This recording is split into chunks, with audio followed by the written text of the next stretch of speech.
교동도 동쪽 끝에서 강화도를 바라보고 있습니다. 별립산인데요. 이 강화도 본도와 교동도 사이에 좁은 협수로가 있습니다. 이 협수로를 통해서 빠져나가게 되면은 NN을 통과해서 연평도, 백령도, 그래서 중국의 산동반도로 갈 수가 있고, 또 여기서 왼쪽으로 내려가게 되면, 즉 남쪽으로 내려가게 되면 경기만 아래로 내려가서 오늘날의 남양반도 쪽, 이쯤에서 출발하게 되면 산동반도 북쪽 아니면 청도만 이런 지역에 도착할 수가 있습니다. 실질적으로 우리나라 역사에서 보면 해양 문화가 상당히 중요한데요. 조선시대에 들어오면서부터 우리는 해양을 멀리했습니다. 따라서 해양 정책도 없었고, 해양 문화도 없었고, 해양 산업도 없었고, 그리고 바다를 항해하는 사람들도 없었던 겁니다. 일부 어민들이 연안에서 조업을 하는 정도지 실질적으로 해양업이라는 것은 있을 수가 없는 것이죠. 그러면 우리나라 사람들이 정말 해양 문화가 없었을까요? 해양 활동이 없었을까요? 그건 아니죠. 많은 사람들이 이렇게 얘기를 합니다. 한반도라는 용어로 쓰죠. 엄격히 말씀드리면 한반도라는 용어는 적합하지는 않습니다. 한반도라는 용어는 일본인들이 현대적 개념으로 조선반도라고 명칭을 부여한 것을 우리가 한반도로 고친 거거든요.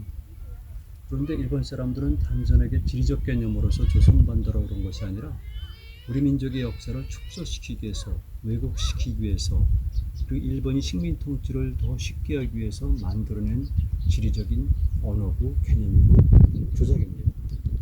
그리고 엄격히 말씀드리면 우리 민족의 역사를 살펴보면 흔히 말해서 고려시대 이전에는 우리 민족의 활동 무대는 현재 한반도와 그리고 만주 대륙과 그리고 해양을 포함한 것이었거든요. 당연히 이런 질서 속에서, 이런 지리적 환경 속에서, 이런 자연환경 속에서 해양 활동을 활발히 할 수밖에 없습니다. 그리고 실질적으로 우리 민족의 대부분의 정치 세력들이나 사람들이나 그리고 국가들은 해양 활동을 활발히 했던 것입니다. 그 중에 가장 대표적인 나라로 저는 고구려를 꼽습니다만은 흔히 말하는 원조선, 일반인들이 고조선이라고 그러죠. 고조선이라든가 그리고 고구려, 백제, 신라, 하야, 그리고 통일신라와 특히 바른 해양 활동이 매우 활발했습니다. 고려는 정치적으로 활동이 활발했는지는 좀 덜한 면이 있지만 무역 활동이 매우 활발했기 때문에 고려인들의 무역 활동은 당시 화북지방에 있었던 요나라, 금나라도 있었지만 주로 남쪽에 있었던 송나라랑은 굉장히 교류가 깊었습니다. 그래서 문화도 있고 사신도 오고 갔지만 가장 중요한 것은 무역 활동인데요. 정말 많았습니다. 이런 기록들은 사실은 우리 역사책에 고려사에도 별로 많지 않은데 오히려 중국의 역사책에 중국의 정사라든가 아니면 중국 사람들이 쓴 글들, 예를 들면 서궁이라는 사람이 쓴 선화봉사 고려도경 이런 책들을 보면 고려가 얼마나 해양 활동을 통해서 무역이 활발했는가를 알 수가 있죠. 무역 활동의 범위는 우리가 알고 있는 것처럼 현재 양자강 이남의 광동성까지 이런 지역뿐만이 아니라 동남아시아 그리고 인도, 아라비아까지도 직접 또는 간접으로 무역망이 완성이 됐다는 겁니다. 그러니까 사실은 해양 활동이 매우 활발했던 것이죠. 근데 특히 고려에게 가장 중요한 것이 어디였냐면 지금 보시는 이 해역입니다. 한반도의 가운데를 이루는 것을 경기만이라고 부르는데요. 경기만의 한가운데, 즉 움푹 들어간 넓은 경기만의 한가운데 꽉 박혀 있는 것이 강화도입니다. 그런데 강화도는 강화도 본도만 있는 것이 아니라 바로 북쪽에 이렇게 교동도라는 제법 큰 섬이 있고요. 그 다음에 서쪽으로 송모도라는 섬이 있고 그 외에 조그만 섬이나 암초들이 있는 겁니다. 그랬을 경우에 특히 이 강화도 본도와 교동도는 중요했고요. 강화도와 교동도 사이에 그런 이 물길은 정말 중요했습니다. 조금 전에 얘기했습니다만은 많은 배들이 당시 고려에 수도였던 개성으로 갈 때 바로 이를테면 김포반도와 강화도 사이의 협수로를 통과하거나 아니면 이렇게 강화도 본도와 교동도 사이의 이 해협을 통해서 오고 갔던 겁니다. 그러니까 이렇게 양쪽에서 이 물목을 장악한다면은 외부 세력들은 쉽게 들어올 수가 없는 것이죠.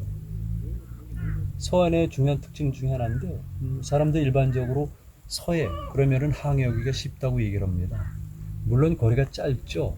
그래서 서로 횡단할 때는 쉽지만 연안항해의 경우에는 가장 힘든 곳이 이 서해안입니다.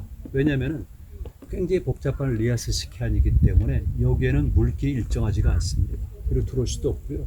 그리고 매우 복잡하니까 들어올 수도 없고, 보시는 것처럼 이렇게 조그마한 섬들이 올망졸망 떠 있기 때문에 이 사이사이를 뚫고 온다는 것도 힘들 뿐만 아니라, 이렇게 중간에 많은 지형지물, 섬들이 있다면 물길이 오고 가면서 그 섬들에 부딪히기 때문에 물길이 휘몰아치면서 제 방향을 찾지를 못합니다. 그래서 이런 물길을 가장 잘 아는 것은 바로 이 해역에 사는 어부들이죠. 그러니까 외부 세력들이 들어올 수가 없습니다. 그리고 제가 지금 앉아있는 곳이 좀 갯바위인데요. 갯바위 바로 옆을 보게 되면 이렇게 뻘이 발달되어 있습니다. 우리나라 서해안의 뻘은 세계적으로 유명하고요. 사실 세계 자연문화유산에 등재됐습니다만, 이 뻘이라는 것은 항해자들에게는 사실 어렵고 취약 같은 겁니다.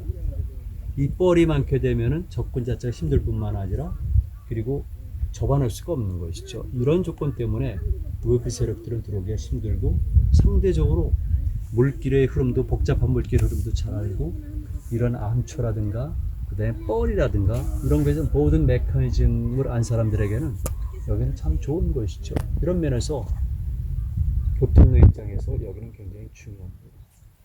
그리고 우리나라에서 어업이 발달해야지만 되는데요. 그 이유는 많은 사람들이 착각을 하고 있습니다. 우리는 농경민족이라고.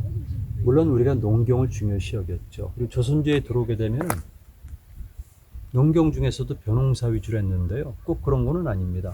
경제적 관점에서 볼 때 가장 풍요로운 것은 사실은 바닷가죠. 어떻습니까? 우리가 보통 선사시대를 얘기할 때 선사시대 사람들이 살았던 구체적인 증거를 발견하는 것은 흔히 말하는 폐청이라고 부르거든요.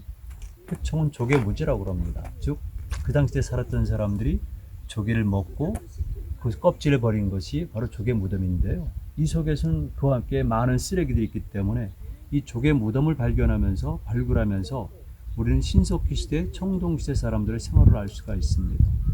이것은 다른 말로 무엇을 의미하냐면은 바닷가에 있는 사람들은 최소한도 조개를 먹을 수가 있다는 것이고요.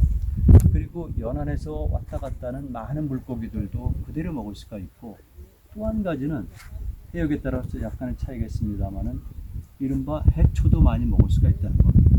그리고 바다는 그 자체인 경우도 있겠습니다만, 특히 이 강화도 같은 경우는 한강의 하구이거든요. 대부분의 하구, 즉 큰 강의 하구와 바다가 만나는 지역에서는 당연히 충족 평야가 발달하고, 그러다 보니까 바닷가 주변의 넓은 계열지에서는 넓은 평야가 발달하면서 농사도 잘 되는 겁니다. 여러 가지 면에서 해양은 경제적으로도 굉장히 중요한데, 다만 조선조 들어오에 들어오면서 우리는 바다를 멀리했습니다. 그리고 왜 바다를 멀리했냐고요? 그건 따로 이유가 있습니다. 이유는 정적인 측면도 있고, 그 다음에 사상적인 측면도 있고, 그리고 그 시대 조선 사회를 지배했던 성리학자들의 세계관도 있습니다만, 이런 부분들은 다음에 말씀드리기로 하고, 오늘은 이 정도로 제 강의를 마치겠습니다.